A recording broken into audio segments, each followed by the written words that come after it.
Hey everybody, in this game I used a rare En Passant capture at a critical juncture to swing the game in my favor. I'm playing the white pieces e4, e5, he brings out his queen way too early, I just continue with my development. Here it looks like he's going to try and blow up the center with a pawn push on d5, so I solidify my center pawn and open up my black bishop diagonal. Instead, he does this very strange move I don't understand, so I'm happy to continue my development, especially at the cost of a tempo for him. This feels sneaky because it looks like I'm just defending my bishop, which is already defended by this knight. Instead, I'm actually trying to set up another attack on his queen to force him to keep moving it. He tries to kick my bishop. Instead, I kick his queen, she goes to the only available square, and I re-centralize my bishop. It's covering a lot of good squares, and most importantly, I have 3 developed pieces while he has none. He's just been moving his queen a lot.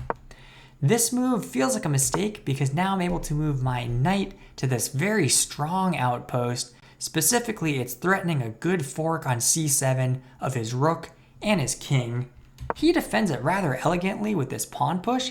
Now he's shoring up both of these pawns, but more importantly, his queen is covering that c7 fork.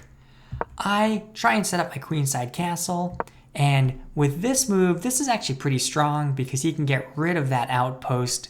I don't want that, so I defend with my pawn, and here it looks like he's trying to set up a pretty strong pawn push on his king side because this knight doesn't have a lot of good squares to go to.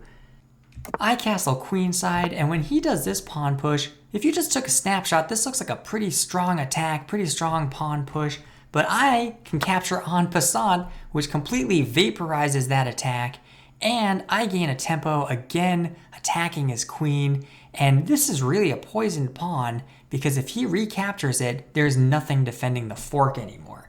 He takes the poison pawn, I throw that fork that I've been waiting on, and now this bishop is also undefended, which may explain why he scooches his king over here just to cover that. I was always going to be taking that rook though, and remember, that rook was the only piece that was defending this pawn on a5.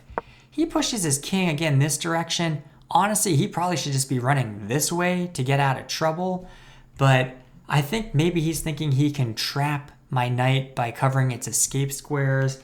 But when I bring my queen here, he's in some real serious trouble as I'm threatening checkmate if I bring my queen to c7. I don't think he sees it though because he plays this knight move, I think to cover the threat on b6, but now I can just go ahead and get the checkmate deep in his back line. Anyway, it's not every day I'm able to play an En Passant capture that actually swings a game, so I was pretty proud of that. Let me know in the comment section what you thought of this game. Thanks for watching, and I'll see you in the next one.